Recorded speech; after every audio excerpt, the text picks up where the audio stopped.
I'm going to welcome everybody. The topic of the hour is the latest wave of disruption, the tariffs coming from our southern neighbors. Business leaders are all asking numerous questions. So while today's conversation will point specifically to the tariffs, really it's a bigger conversation about how we as business leaders ought to approach disruption and how to survive and ideally thrive under changing circumstances. So for those who've been here before, they know the routine. We start with some opening remarks from Randall to get the wheels turning, get some fresh information, and then we go into questions from you, questions from me. For those who don't yet know Randall, I'll read a little bit about him. He has founded several successful startups. He's held a long-time position at a Big Four consulting firm. He was a senior executive at an American public company. He's the author of 8 books in the Speaker Hall of Fame, master facilitator. He's helped over 100 organizations scale, and he works with me at the Braintrust Professional Institute, helping organizations grow their businesses with executive coaching, leadership retreats, and facilitating conversations to align teams. So, Randall, you'll help us get started. Wonderful, thank you. And I guess the big challenge right now is not really the fact that there's these tariffs or the threat of tariffs. It's just that number one, the actual ground is shifting, and it's shifting almost on a daily basis. And more than anything else, this causes business instability.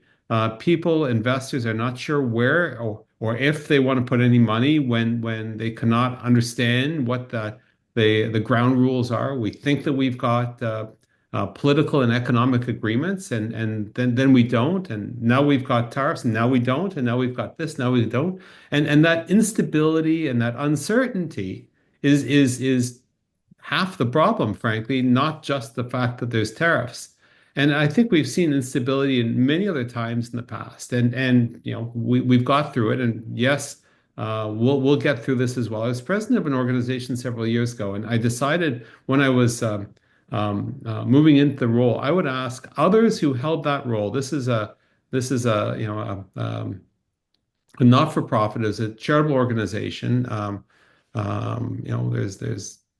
It was seven-figure budget, and I asked some of the presidents in the past what advice they'd have for me, and this is the advice. In a certain sense, I'll give to you, and I'll also describe why perhaps it's not the advice to follow. And the advice that I got from all these others was, "This too shall pass." There'll be periods of great stress and difficulty, but this too shall pass. And in a certain sense, the advice is good because the world hasn't ended. Thank you very much. This too shall pass.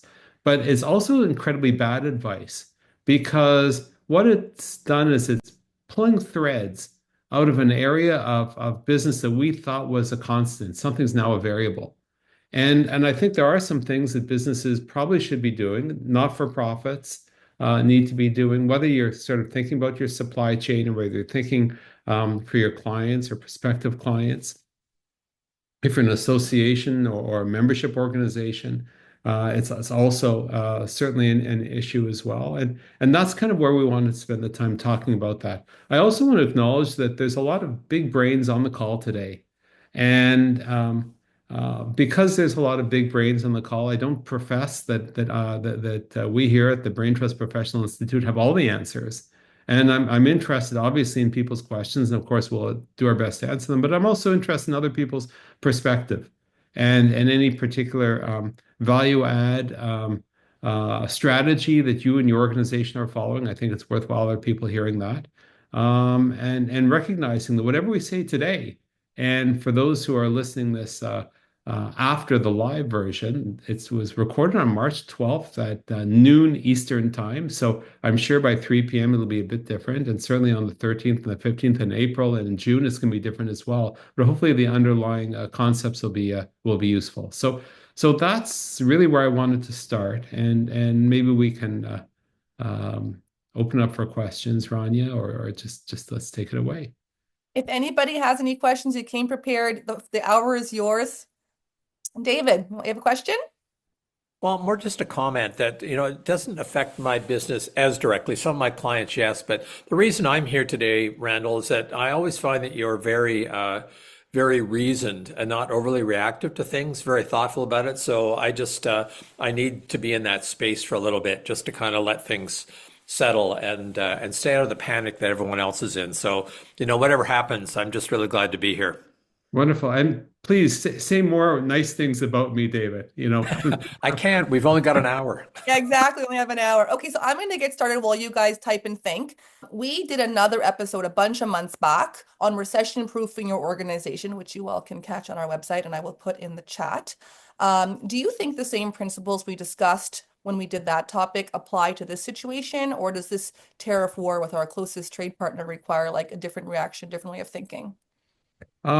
I think we could pull some ideas from there. Essentially, it was, we're talking about dozens of ways to manage cash more effectively, to raise money more effectively, that kind of thing. So, of course, from an economic perspective, we need to bat down the hatches because we're not exactly certain where or what's going to happen, right? So yeah, there's a number of things that we can do, and I encourage people to actually listen to that. But in another sense, that's not exactly where we need to focus on.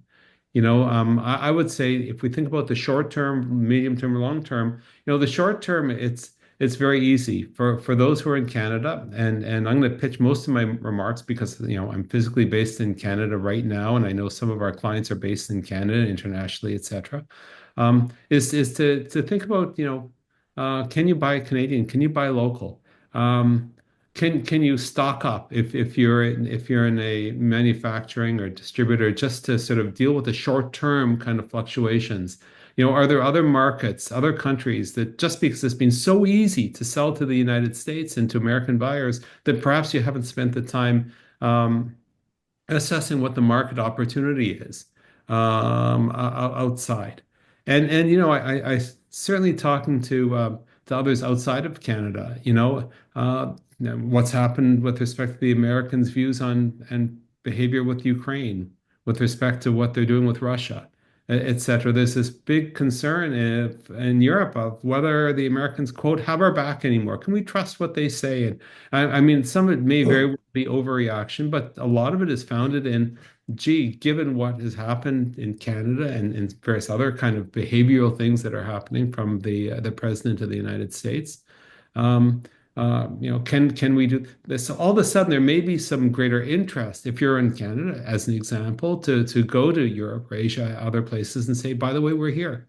We actually have some products, some services that might be as good as what you had otherwise. So assessing other countries. The other thing that's worthwhile is to say, well, let's actually take a look for our particular organization, what the actual risks are. You know, um, you know, I don't want to say let's go back to MBA school and we can do a SWOT analysis, but in a certain sense, doing a bit of a SWOT type analysis to say, okay, given this kind of change, if, for example, we have got an issue, okay, what are our strengths, right? Where are our opportunities? Okay, what other weaknesses do we have that we need to perhaps strengthen a little bit or address, mitigate, right? And then we could say how. How might we actually go through and address those? So I think that's probably, the short term kind of plan. Excuse me, for midterm and say longer term or systemic level things, I think there's other strategies which we could talk about as well. I think, if you look at this from a SWOT type of thing, I mean, the problem that we've had is sole sourcing. I mean, we've really been sole sourcing with the US. A very good example is to look at the Brexit thing with the UK. The solution for us is to move fast, create a proper unified market across the country. Somebody's got to come up with that kind of infrastructure as quickly as possible to guide the solution. hmm I, Con- I I would say, and you just mentioned just a couple of things. Number one is it's the whole question of removing interprovincial trade barriers, right? Another thing is to say, okay, let's look at EU or let's look at South America, for example, and as well as potentially Asia. I think that those fall into the category of midterm potentials. Okay, and you know sometimes it takes a while to actually source new customers. It takes a while to source and deal with the logistical issues if you're a product-based company of bringing in new suppliers and standards and testing and the whole bit. So Phil, what you said, yeah, I totally agree. I love the idea of comparing it to Brexit. And I don't have your accent, so I don't sound as brilliant as Well, you. I'm Scottish, so I'm not very happy anyway. What can I say? I do enjoy one of your national exports, by the way, Phil. So thank you for that. Short bread. What I will say though is that um, the idea of what you do right now and what you can do in the midterm and everything is a good thing. You cued something else that perhaps I should have mentioned earlier. Right now, at the time of this recording, the problem the federal government is in disarray because it's in the middle of a leadership change. The effective spokesperson for the country of Canada is the Premier of Ontario, Doug Ford. He's actually doing a superb job of it, quite to many people's surprise.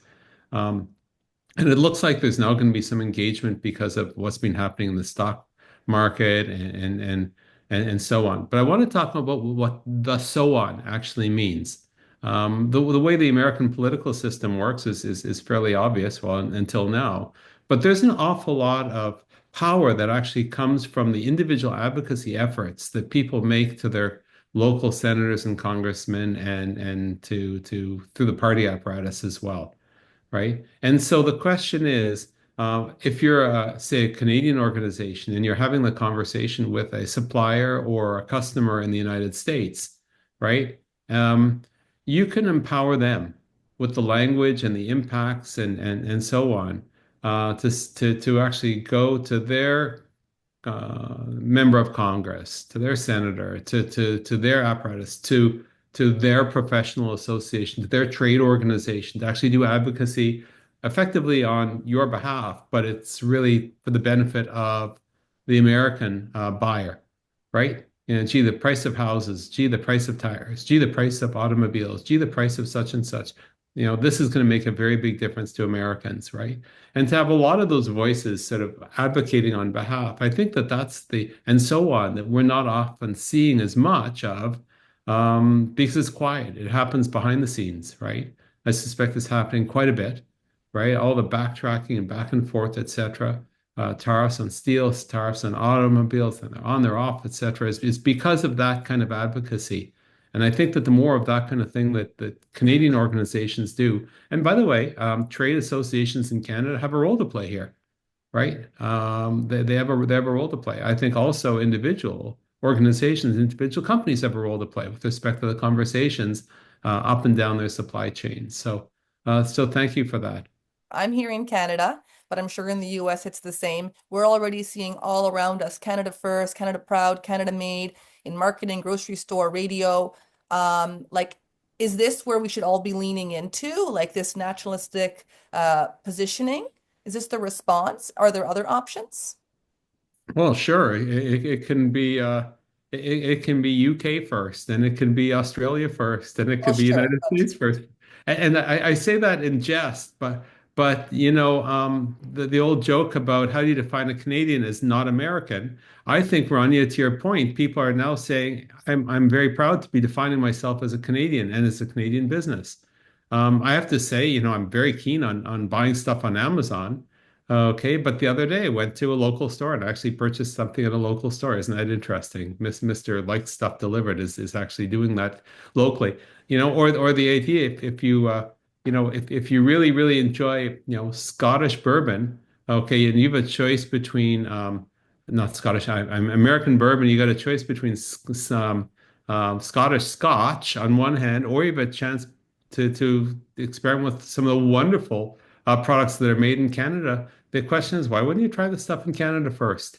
And by the way, although I'm making a joke with respect to booze, okay, that's actually true for just about anything. As most people know on this call, I make part of my living delivering retreats for corporate groups and also as a Hall of Fame business speaker. And it's amazing to me, all these associations. Who's on the stage? Is it an American speaker or is it a Canadian speaker? If you're going to have a conference, is it in Canada? Are you going to go to the United States because it's warmer, or are you going to perhaps find a venue here in Canada that might be very interesting and maybe people haven't been to, right? So my hope is in the medium term, okay, some of those kinds of decisions get changed to a let's buy Canadian, right? In the short term, sometimes contractual issues, prevent any kind of change, right? But there's a lot of purchase decisions and contractual decisions that are sometimes opportunistic. And I'm not talking about just us as individuals, I'm talking about the businesses themselves. If you need legal services, for example, are you going to go to an American firm, excuse me, and get somebody there, or is it possible that there's a Canadian firm that has got a lawyer who's passed the American bar but is based here in Canada that might be able to do that work? Same thing with accounting. Same thing with consulting, the kind of work that Ronnie and I might do. Same thing with the training work, okay, for example, that we do. Right? It's the same thing. Why go abroad when you've got world-class people locally?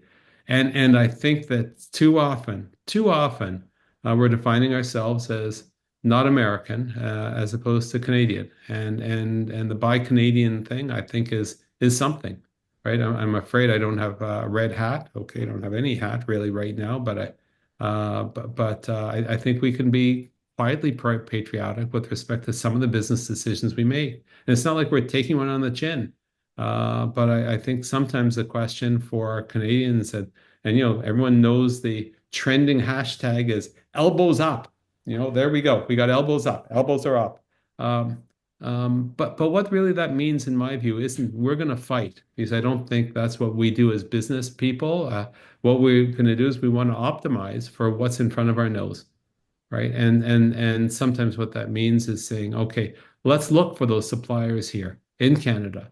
Okay, let's look for those customers here, notwithstanding the fact that we've got the traditional channels we might sell through, the traditional referral sources we might get from. Let's look for new ones because they're here. And by the way, diversification beyond just Canada. If we have a message that is world leading, presumably other people want to buy it too. Okay, so. There's a question in the chat from David, and I had a similar one. I'll read them both, Randall. David says an important conversation would be around where to change and where to stay the course. So an example of that, my question was about eating costs, right? So when there's costs, we have increased costs. We have two choices. We can eat those yummy costs, or we can kindly pass them on to our clients and customers and members. Like, when would you decide one way or the other? To David's question, he says here, no single or easy answer. But what does Randall Craig have to say? I think one of the biggest challenges with tariffs, and I spoke to somebody just last evening in a meeting on this. This particular person imports, their business was importing fruit, and they sell fruit to all the different grocery chains and everything like that. So they import a lot of their food from the United States, but also from Mexico and from Morocco and all kinds of different places around the world, right? The conversation was on what are tariffs? What are tariffs actually doing for you? He says it's not the tariffs that are the problem, Randall. And I thought it was absolutely fascinating. He says it's very, very simple. So now the cost of an orange, for example, from Florida is now 25% more. He gave me some other examples. Okay, I'm just using orange, right? 25% more. What do you think that all the oranges from every other part of the world, what's going to happen with their prices? He says, I could tell you right now, the price of the oranges in the rest of the world are not staying down here. They're going to like a penny less than what the United States is. So effectively, what that's done is that's done a dramatic impact on the price of everything, anywhere, in terms of pricing. So if you're based in Canada, just as an example, because I'm here, and you want to buy an orange, it doesn't matter where you buy it around the world. It's now everything's 25% more, or at least once it works through the supply chain, it will be 25% more. Now, services are a little bit different in the sense that services aren't directly tariffed at this point, but it's just a matter of time, I think, right? But it's a little bit different. But anything that's got a product component to it, right, or some sort of tariffable, contract attached to it, everywhere's going to go up. So the question of eating the costs and everything, I don't think that for most businesses, there's a huge amount of margin to sort of eat much at all. I think in the very, very short term, you might want to tactically say, okay, I'm going to eat this because it'll provide a whatever it is. Okay. But I don't think that's sustainable and it's going to be passed on. I think the issue is, okay, so what's the communication plan around it? Right? How are there other aspects of the deliverable to allow the end customer to make choices so that they could make a decision? Here's an example. If you took a look at most products, if you will, there's the actual product deliverable, and then there's a service wrapper around it, right? Well, actually, a good example is the airline business. We all despise this. At one point, you spent $500, you could fly from here to San Francisco, and that's your flight. And now, thankfully, because of supposedly the efficiencies in the airline industry, you can fly return for $250. However, okay, when you choose that $250 flight, you can't bring on any carry-on, right? You can't choose your seat. You certainly don't get a snack. And it goes on and on and on and on. Oh, you want a snack? That's an extra $10. Oh, you want a carry-on? Well, that's an extra $50. Oh, you want a personal item? Okay, that's another $30 and so on. So we hate that as consumers and businesses as well. But I think in a certain sense, we might be able to take a lesson from that and say, rather than saying to our clients downstream, you know what? Everything's moving up to this, and that's the new price. Okay, I think that maybe we can say, is there a way to unbundle a little bit about what that whole product service deliverable is? So all of a sudden, they've got options. And can you have a conversation about what those options are and why? And that might kind of open the door in a different way that you might have thought of otherwise. Carolyn asked a question here in the chat. I don't know if we have the hot off the press answer for you, but I'm going to tie it to a question that I have here. Might help you. Is there any indication that imports of health-related products will be impacted? So we know that Trump's policies are erratic and chaotic, and we don't know what's to come. We'll have to follow the news for that. But I think in terms of wondering what's next and what could impact us, I think we could have a conversation maybe around forecasting, Randall. And I've watched you with clients look at those spreadsheets and plug in those numbers and see things change. And often you will say, well, where is this factor? Or what if that changes and a light bulb goes off? Do you want to speak a little bit to like playing with that forecasting? But I think the question, Carolyn, is really all about let's do some scenario planning here. Let's take a look at three scenarios and say, okay, in this particular scenario, this is the story. In this particular scenario, this is the story. And as a result of those, and yeah, you're absolutely right, Rania. Okay, it's not just hairy fairy. Let's just put some stuff on the whiteboard, but let's actually see in the spreadsheet exactly sort of how it fills down and say, okay, let's assume scenario A actually turns out to be true. Okay, what are we going to do about it?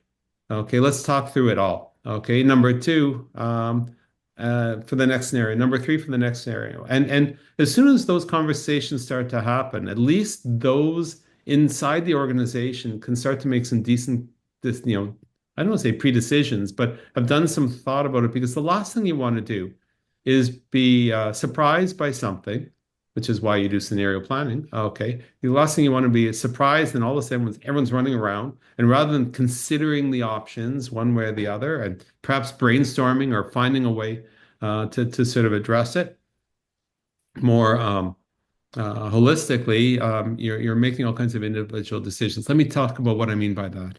In the pharmaceutical and the healthcare space, there's a very, very powerful professional associations and collaborative structures, let's just say, that exist. And those can be used not just for you, but for everybody. And it could very well be that collectively you could do something that as an individual organization you can't. Okay, for example, what if there was a facilitated group that attacked scenario A and scenario B and scenario C, so that as an industry you might be able to think through what the solutions might be, right? Or what individual companies can do. Okay, or perhaps there's a toolkit of things that can happen at the association regulator kind of level. You know, the other thing that can happen, frankly, is there can be outreach from that kind of group to their peers across the border. Because while very often professional groups across the borders don't always see eye to eye on some things, particularly with respect to people's health. There's some because the systems are so different. There's some opportunity to actually have some interesting conversations there, right? So I think that's kind of how I would suggest that, not just in healthcare or pharma, but also almost any other sector. Excuse me, is to start with some basic scenario planning, right, and get the thinking done beforehand, right, or at least some of the thinking done beforehand. And then that's part of what we're trying to do here today. So. I'll jump to a question from Cam in the chat here. My question relates to the uncertainty for many businesses surrounding the changing goalposts, which we mentioned. They can't execute on marketing plans when things are changing so quickly. Good point. If you're planning a sale, if you're planning an end of year, like what's the plan now for marketers? Just to push out vanilla stuff until for the next 4 years? Well, and if we think about the entire marketing sort of mix, oh my God, it's very, very hard. So let me play one of our favorite games, which is how might we? And the how might we game works like this. Okay. And I'll ask the first question. How might we use changing goalposts as a way to fundamentally change how we do our marketing planning and marketing execution? Right. And as soon as we ask that question, we could say things like, gee, we've always done stuff on an annual basis. It synchronizes with our budget process. It synchronizes with our staffing, our business development processes, and so on. Excuse me. But what if we sort of changed it to when we're in sort of um, fast mode, maybe we could do it on a monthly basis. What if we change the planning horizon way down, right? What would that mean? Right? And maybe it's a bad idea, but I think we could learn something from our good friends at the McDonald's fast food company, right? They're busy trying to staff up to the different levels of people coming in. I don't know if you realize this, but when you go to McDonald's at, I don't know, some off hour and say, I want a burger, what they'll do is they'll take a burger and they'll put it on the fry and they'll make it for you almost custom. I mean, they have a couple in inventory, but kind of custom. Oh, need some fries? Okay, let's get some fries in there. And then they fry up the fries and then they serve them to you. But what happens during lunch when it's too many people coming, too many changes happening all at once for them to do these one and one and one kind of thing? What they do is they say, well, you know something, perhaps what we need to do is work differently in times of vast change, right? And in McDonald's case, what they do is they say, okay, we can forecast on Monday, we need to make around the lunch hour about 2,000 burgers. So you know what? We're going to prep to do 2,000 burgers. And when lunch hour is off, then we'll go back to the old mode of working. And not to say that we should be in emergency mode right now. I don't know if it's emergency mode right now. Now it's just very frustrating. Things are changing really quickly mode. But maybe there is a fast mode that we can operate in, right? Back to how might we, right? Um, how might we address the issue of all of a sudden all of our stuff costing 50% more in our main market, the United States, 25% more, 100% more? Well, I'll tell you something. How might we do that? You could start to say, well, maybe what we can do is we can drive down our costs even further, right? Maybe what we can do is we can disaggregate, for example, how we put things together so that it may be that in the medium term, some of the stuff happens here, some of the stuff happens from using American parts, etc. Gee, we're labeling our product a Canadian product if we're shipping into the United States, but maybe in fact it's actually 60% American that we're just shipping back to them. Maybe we're not doing a good job labeling, and maybe we can get a a way around part of the, so I think that if you start to ask, how might we, and then you start to saying, okay, here's 3 or 4 different ways we might be able to do that. It sometimes opens up, and there's nothing like a crisis that forces you to say, we need to look at things a little bit differently. Um, back to the marketing plan issue. Most organizations do not do marketing in a vacuum. Many of them have marketing consultants. Many of them have agencies. Many of them have, a tech house that might do marketing, tech stack, etc. Um, um, a lot of these ones are so used to just, getting the check from you, okay, for doing whatever it is. They might not be equipped to actually help you think through different ways of doing things because they're just very happy to take the money on that wonderful, annuity that they have, right? And so what I would say, if you're locked into the annuity, what you can do is you can say, I need some help here. Okay, we need some of your ramen, some of your brain matter to actually help. Okay, they supposedly know your business, so why not lean on them, right? On the other hand, they may know what they know, but they may not know what they don't know. Okay, here's a little cue here. Knock on our door. Okay, we are not a marketing agency, but guess what? I ran one for decades. Excuse me.